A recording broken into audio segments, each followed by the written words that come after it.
Is it impossible and pointless to start a YouTube golf channel in 2022 when there's so much good competition? Clickbait, questionable titles, blanked out faces, blanked out golf clubs, click-through rate, retention rate. These are the things that I've come to learn over 5 years of doing my golf YouTube channel. And whether you want to start your own, or potentially you've started, or even just want to know why is everyone's golf video so similar, well, let me tell you what I've learned over the last 5 years and give a few shout outs. I want you to comment down below a small golf YouTube channel. I want to do a top 5. When I say small, I'm talking like 1,000 and below, or potentially 2,000 and below, somewhere in that area. But I want to know your favorites down below, the ones that potentially not many people have heard of. I'm going to say a few of mine that I've discovered over the last week or so. Now, I'm constantly learning, and big shout out to James Wiltshire. He had a conversation with me about 2 months ago and put me onto this channel, Paddy Galloway. I'll let you guys go and watch it. It's very much interesting to YouTubers, and over the last 2 months you might have seen a bit of a change to the channel in terms of the editing process, the B-roll, what's going in it. The content is exactly the same, but my titles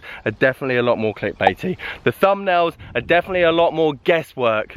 And even though views isn't everything, trust me, when you put 10, 12, 15 hours in a video, blood, sweat and tears, especially for some of you smaller creators, for it to only do so, it's somewhat underwhelming. So there's a few simple tricks I've learned, and also it makes you realize how similar the editing process of all the big channels are. Explosive, exciting at the start, and then ease you into the video. Hence why I've done over 40 trick shots over the last 2 months.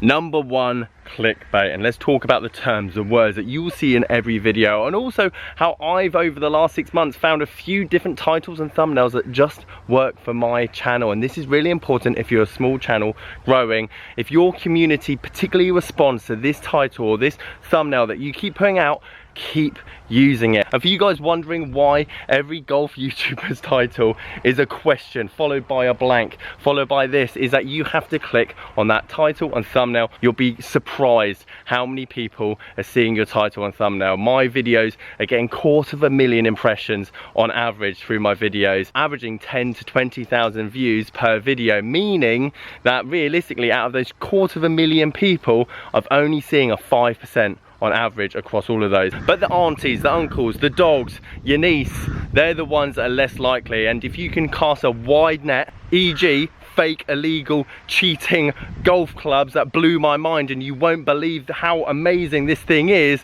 potentially that title and thumbnail will grab that wider audience. And it's a very fine balance of annoying your community and trying to grow it with new members. However, YouTube has got very clever over the years, and clickbait is only as good if the people continue watching the video. And this is something that I've been working heavily on over the last 2 months, and hopefully you guys have seen. And the comments I love more than most that I've seen on the most recent videos is I've come back to the channel. I love where the channel's gone. I love the editing, I love the content, I love how faster paced, quicker moving it is, and I've worked incredibly hard on trying to get that better, because it's all well and good tricking someone to click on the title and thumbnail, which I've definitely been a culprit of the past, but it's another being able to keep that person's attention once they have clicked on the title and thumbnail. Hence the trick shots that you've seen over the last 2 months. And again, it's why you see a lot of YouTube channels, golf YouTube channels, impactful right from the get-go. 2 smaller channels that I've seen do incredibly well in this. First small one is Shawny B Golf, who I got in contact with over the weekend. He commented on my most recent videos and I went and checked it out, and his editing is frantic. It's relentless. There is no 2 seconds without seeing another text, title, image change, you name it. And that is what retention rate is. Give a reason for people to continue watch. Keep giving them the endorphins, keep giving them that insight, excitement, X, Y and Z. And I highly recommend going and checking his channel out. The other one is Mitchell. His documentary series that he's been doing on golf players recently is really good, and he deserves a lot more subs, because these videos must take ages just in research alone, let alone the editing, and it flows from start to finish. And he's an incredibly good storyteller, which is what I feel my videos are better at now. I feel like 8 minutes goes incredibly quick compared to what they used to when I just stood there with a tripod on a putting green. So for retention rate, those two for me I've really enjoyed watching. Another great lesson that I learned over the last few years, and I highly advise this for very small channels in terms of getting a leg up, is collaborating with people without collaborating with people. Trending topics is the big one. I've been lucky enough to have so many shout outs from other channels, work with so many decent creators, but it's underwhelming how much traction or how many people transfer from one channel to another. And to be perfectly honest, if I gave a channel 10,000 subscribers tomorrow,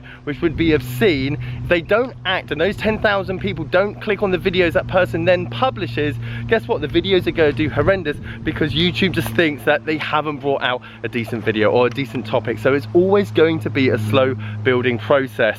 Matt Fitzpatrick this week would be a great one if you want to be a golf coach. Talk about left below right in terms of chipping, because there won't be that many people or videos out there at the moment with Matt Fitzpatrick and left below right in the title and thumbnail. Now that's not my demographic, and again that's why the video wouldn't do well on my channel. However, the fact the US Open winner is using irons that came out in 2013 would work very well on my second-hand community. Number 4, and you'd hate to hear this, golf is boring visually, incredibly boring, incredibly difficult to make engaging and exciting, and that is one of the reasons you don't see that many golf vlogs. And again, I say this to the good boys, the fact they've been able to create an outrageous environment that golf vlogs do well on YouTube is essentially pioneering, because it's incredibly difficult to do this. And typically golf vlogs in themselves just don't do that well, is because if you release a 25-minute video and you're not able to pull in 50% retention, i.e. 30 minutes of watch time,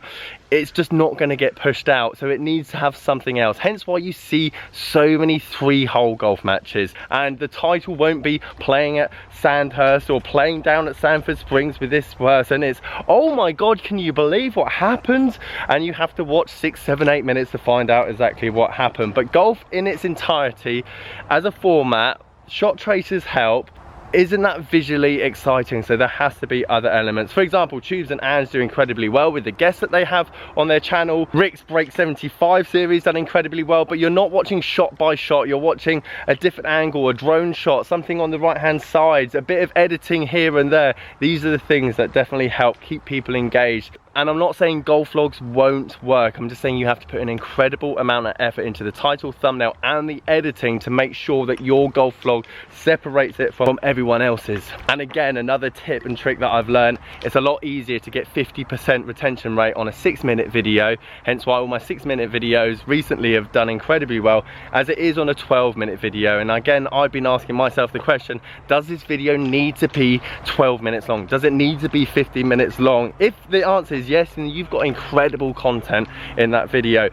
But if it doesn't, and you could probably cut out 50% more, from what I've learned is that your video is going to do better and have a better retention rate and probably a better viewing experience, therefore reaching a wider audience, as YouTube realizes, oh, people are watching 50, 60, 70% of this video. But if you've ever thought about starting a YouTube golf channel or any YouTube channel, I highly recommend it, and go in with it with no expectations. I've got to meet so many fantastic people, had so many fantastic opportunities. I'm lucky enough now to basically call it my job, which is outrageous, but it's been a long old journey. And I think if I started again now, I could definitely get there a lot quicker, but it's taken me 5 years, learn what works, what doesn't work. And again, thank you to James Wiltshire, who put me onto Paddy so that I could actually look at the analytics and figure out what was missing and what works well. So guys, comment down your 5 best small creators down below. I'll do a top 5 list. I'll try and even get in touch with them. It'd be cool if we could have all 5 of them, but then they'd all have to be in the UK.